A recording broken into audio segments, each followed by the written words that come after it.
Здравейте, аз съм Калина, вие сте с Bon Appetit. Днес ще ви покажа как да си направите една лесна паста с карамелизиран лук, като използваме Melissa Primo Gusto Penne Rigate. Като за начало трябва да си загреете фурната на 200 градуса, аз нашата вече съм я пуснала, така че започваме да режем лука.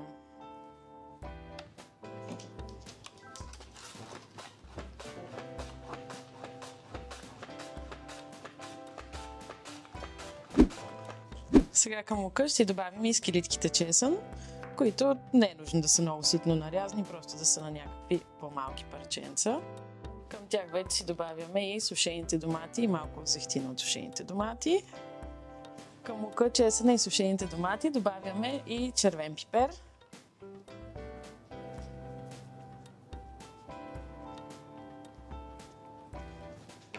Малко сол. Малко черен пипер и много зехтин.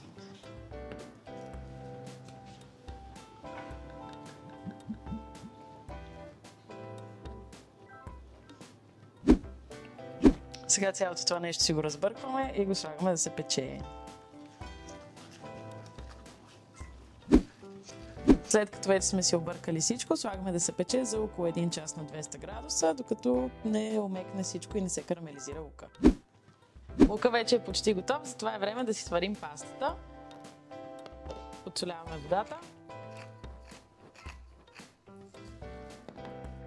Взимаме нашето Melissa Primo Gusto Penne Rigate и го слагаме да поври за 11 минути. Сега си взимам от водата на пастата, след което ще я изцедя и вече разбъркваме всичко. Сега ще подготвя магданоза и босилека, които ще добавим към лука. Не е нужно да е нарязано много ситно, просто на големи парченца.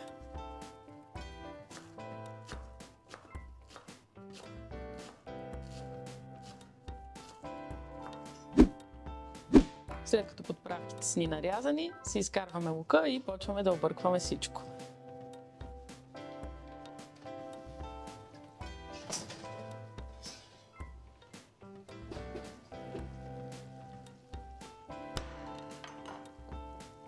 Лука вече се е карамелизирал и мирише много добре. Сега към него си добавяме подправките.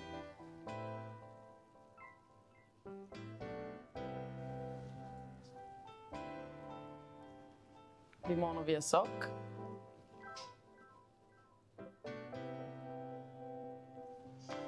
сметаната,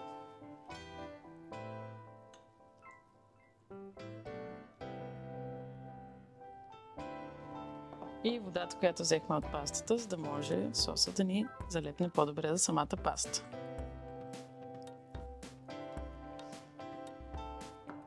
След което разбъркваме всичко заедно.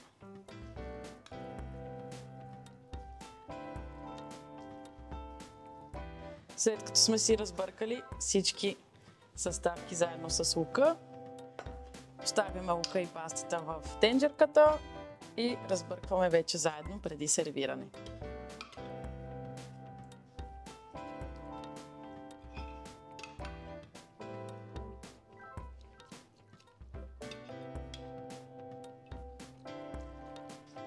Добавяме си и пастата.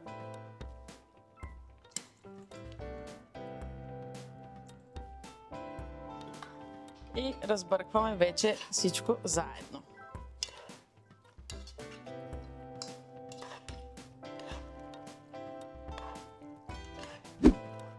Вече всичко за пастата е объркано. Остава само преди сервиране да поръсите с малко пармиджано.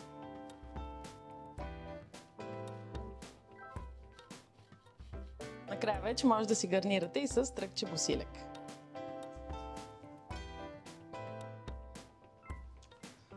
Тази паста е много подходяща сега за по-студеното време. Надявам се да си я направите вкъщи и да ви хареса. Приятно хапване и бон апетит!